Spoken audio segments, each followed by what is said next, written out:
First-time candidate Maya Kornberg is running in one of the most hotly contested city council races in the city.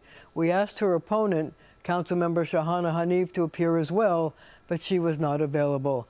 So let me start with asking you this question. You describe yourself as a pragmatic progressive. What exactly does that mean, and what are you telling voters about it?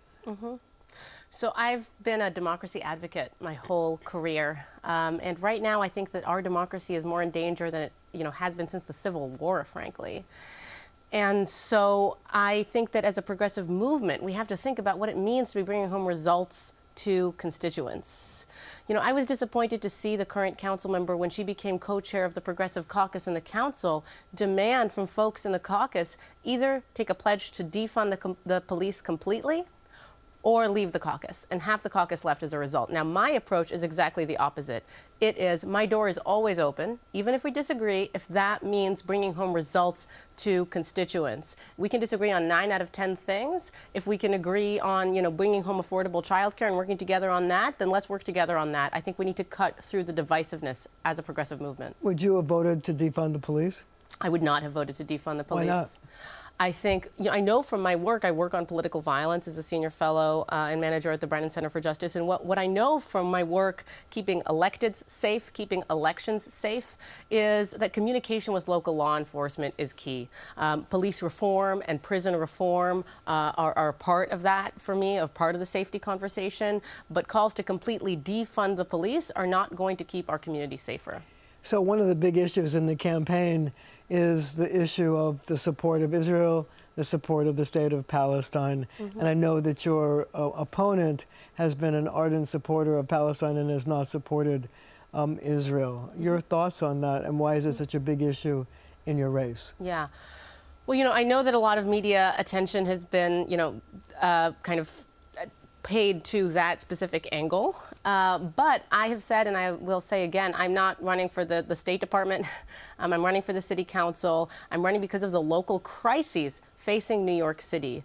And frankly, I think that the council members' disproportionate focus on that issue and, taking public divisive stands on that issue, instead of focusing on the local issues facing our district, on fixing potholes and planting trees, is precisely the kind of progressive, attitude that I think we need to change. I, like the council member, have called for a ceasefire. I pray for a peaceful return of the hostages and for a ceasefire and for a peaceful two-state solution. Unlike the council member, I've actually worked on this issue. I used to work with the United Nations in the Middle East. I speak Arabic. I speak Hebrew. I've worked on Palestinian economic and political institution building, which I believe is the bedrock of peace and of democracy.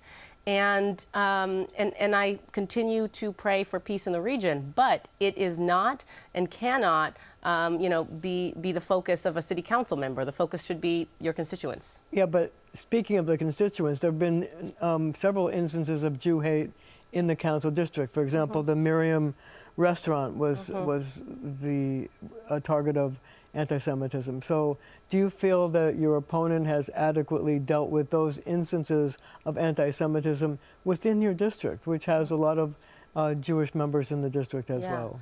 I was very distraught to see the anti-Semitic vandalism at Miriam's. I immediately reached out to the owner to express my support, and I dined there that night with my family, with my husband and our baby, and was really heartened to see the kind of the real upswell of community support that Rafi and the team received that day. But I was also not hesitant to call it out as an act of anti-Semitism. And Councilmember Hanif, in her post about it, did not say the word anti-Semitism. I think we shouldn't be afraid of saying that word loud and clear. There is rising anti-Semitism in this country and in this city.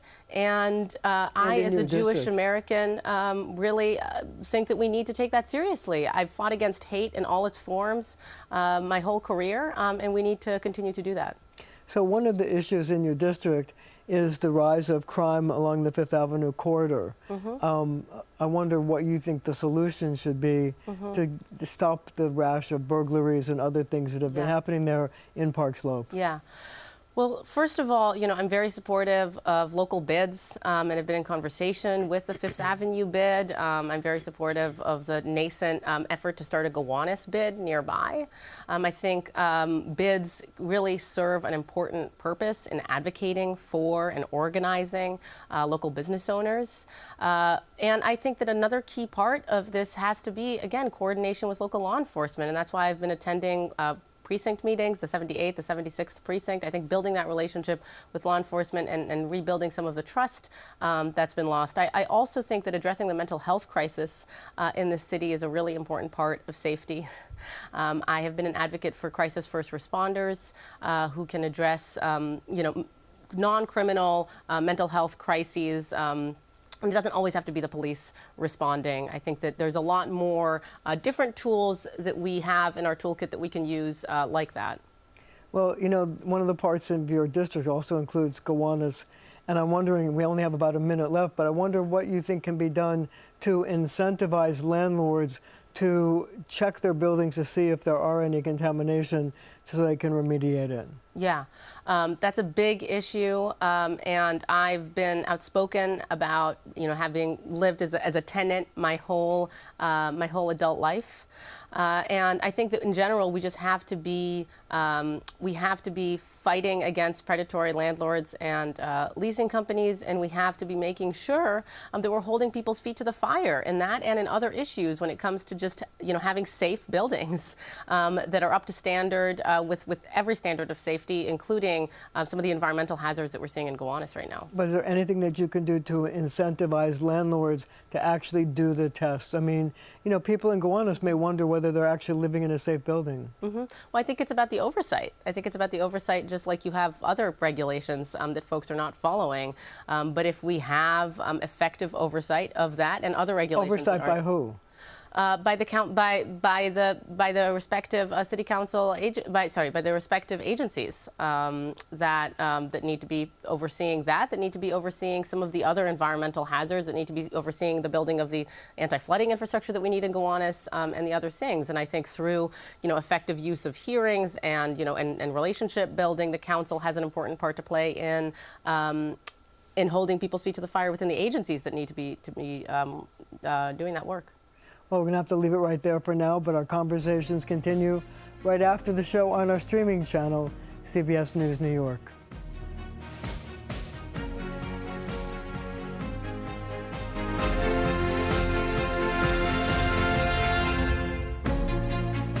We are back with Council candidate Maya Kornberg. I wanted to ask you about an issue that's very controversial in your district, and that's the construction of housing at the Aerrol Linen building.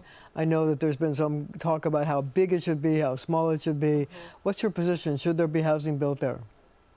So I was always supportive. First of all, I'm very supportive of more housing getting built. As I mentioned, I'm a renter in the district. I feel very viscerally the housing crisis that we are experiencing. And that's why I've been supportive of things like the City of Yes and efforts to build more housing in New York City. And I was supportive of housing getting built there. I think that I was happy to see that due to the tremendous kind of community effort and pressure and campaign, the number of affordable units in the final agreement went from 25% to 40%. But your opponent has asked for a building that's shorter. Mm-hmm. And so I wonder if you support that and if it should be taller to create more units. So when it comes to the height of the building, what I have said is that there has to be kind of a conversation about what works for the community. Part of that is deepening affordability, and certainly part of that is maximizing kind of the use of space for housing. But I think that what I would emphasize is just that throughout there has to be a true community engagement process and an engagement with what is going to be of benefit to the community, including, as you were mentioning with Gowanus, including the environmental concerns and including keeping a focus on affordability. So has there been a true community process here, or do you think there's more that has to be done? You know, what I've heard from being out in the district and engaging with folks is that a lot of people did not feel listened to. A lot of people, particularly who disagreed, felt stiff-armed. Now, where I come from, and as I mentioned, I've worked in conflict zones on peace building, sitting with discomfort, sitting with disagreement, even if you don't agree with someone, you still represent them, and so you have to be in conversation with them. And so that, I think, is the opportunity that was missed here, and that's what could be done better. So your opponent is a member of the Democratic Socialists of America and has been endorsed by AOC, Alexandria Ocasio-Cortez. What role do you think that's going to play in what's going on in the district, and will that endorsement help or hurt? So I think the most important thing that gives me a lot of optimism about our campaign is our actual operation on the ground, is the actual conversations that I'm having with folks. Certainly endorsements matter, but an endorsement from a congresswoman who actually doesn't live in the district and doesn't do work in the district and doesn't represent the district can only go so far when compared to the work that we're doing. I'm out on the doors every single day speaking to constituents and in the community. And I think that that's how you win an election. So why run for the council now? So, as I mentioned at the outset, I've been a democracy advocate my whole career. My family came to Brooklyn as refugees. I saw what New York City did for my grandfather, going to City College, building a successful career as a scientist. And so I grew up, seeing and learning firsthand the importance of democracy, of what it can do for folks. And right now, I think that democracy is more in danger than it has been at any point since the Civil War. Why? Because we are facing an existential threat and undermining of basic institutions, and even more frightening. From Washington?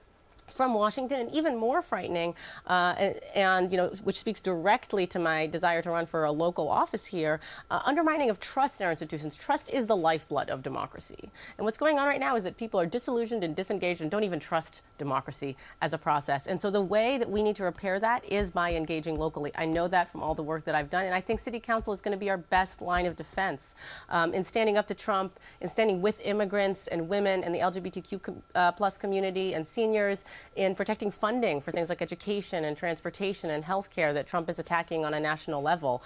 This is the place to protect democracy locally and make sure that everyone has the tools and the resources that they need to thrive. What's been the biggest challenge for your running so far? So, I mean, certainly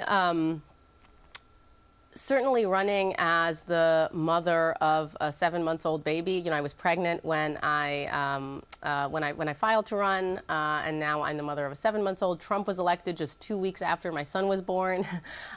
So as you can imagine, there's not a lot of sleep that I'm getting in between the canvassing and caring for an infant. That's definitely been an adjustment, especially as a woman. I've had so many people question, oh, how can you do this with a baby? How can you do this while pregnant? So how can you? Well, you know what? I point to there's an assembly member and a state senator just in my district who are parents to young babies and young boys, and I don't see the same questioning of them. I can do it thanks to a support system that I have, thanks to access to paid parental leave. I think we need to be building systems that empower more people to run, and I also think we don't need to question women when they run, because we need to be electing more moms, more pregnant individuals, and more parents. So if you were able to pass one dream piece of legislation, if you were to get into the city council, what would it be? So, just top of mind for me right now, because we were just talking about being a mother to a young child, is childcare. When I'm around the district every day, what I hear when I ask people, what's the biggest thing right now on your mind as a voter, what I hear is about the affordability crisis, and that's affordable housing, as I mentioned, but it's also affordable childcare. And so I would love to see us have a fast-track permitting system and a consolidated office of early childhood that can help childcare providers be opening facilities, because there's a shortage of childcare facilities. And what I hear from childcare providers is that it's so hard to open facilities, even though so many families need them in New York City. So, you've talked at the college level, and your website says that you want to teach students to think critically about the political system. I wonder, how do you teach people to think critically? Yeah, great question. Yeah, I've taught political science on an undergraduate and graduate level at several universities. And the most important thing for me when I teach students is to teach them that their voice matters. You know, I was talking about how disillusioned and disengaged, especially young people, are right now. To get them as excited about politics as I am was always my goal. And in terms of thinking critically, how do you do that? How do you do that? Well, you expose students to all sorts of different voices and genres and But they don't even vote topics. half the time. How do you get them to vote? Well, you know what? One of the books that got some of my students really excited was a book called Hellfire Nation that I assigned, and it's about sin in America. So it's, you know, it's salacious, but it was so shocking to them to hear that some of the fights we're fighting now about abortion, about, you know, the, you know, control of women's bodies, about what sin means, about what crime means, that those aren't new. So part of teaching is teaching students why they should get excited about the topic, how people have changed things in the past, and if it gives them, you know, the feeling that they have power and their voice matters, then that's when people get engaged. The other thing that I think matters in critical thinking is to ground things in empathy. That's what I think is missing right now in a progressive movement that is all about purity tests and, you know, and extreme standards. It's about empathy. It's about understanding different points of view. That's critical thought to me. It's grounded in empathy. So, switching topics, where did you meet your best friend? Where did I meet my best friend? You know, I'm blessed to have a number of best friends, and most of them I've met through my work or through my school or through our shared passion for things like politics and teaching and activism. So, how would your best friend describe you in 3 words? Pick any 3 words. Good question. I would say loyal and committed as one, empathic. Okay. And yeah, bright, maybe optimistic. I mean, that's how I'd like to be described. That is what I bring. So what was the last movie you saw? Ooh, the last movie I saw. As a new mom, probably not so many. You know, I've been rewatching the last new movie that came out, or old movie. Whichever. I was recently, just because it's kind of like a feel good to go back to. I was rewatching The Devil Wears Prada with Meryl Streep. You know, I love Meryl Streep and Anne Hathaway, and I just love the movie and what it says about what it means to be a woman today in our culture. So what's your favorite breakfast food? I love all pastries, and it's great to live next to some wonderful local bakeries in District 39. So what's so great about your district? You know, one of the things that I love about my district is that it is one of the most civically engaged districts in the city. We had one of the highest voter turnouts in the entire city in 2021, and we have so many wonderful civic organizations. I have been lucky to be a part of several, to be on the executive board of the big Democratic clubs in the district, CBID and IND, to be a member of the Park Slope Co-op and other organizations. It's the wonderful community fabric that really makes our district strong, and it's what makes me excited to represent the district. So play tour guide in your district. What 3 places would you take a visitor? Whew, that's tough. There's so many places. That's a contentious pick 3. questions.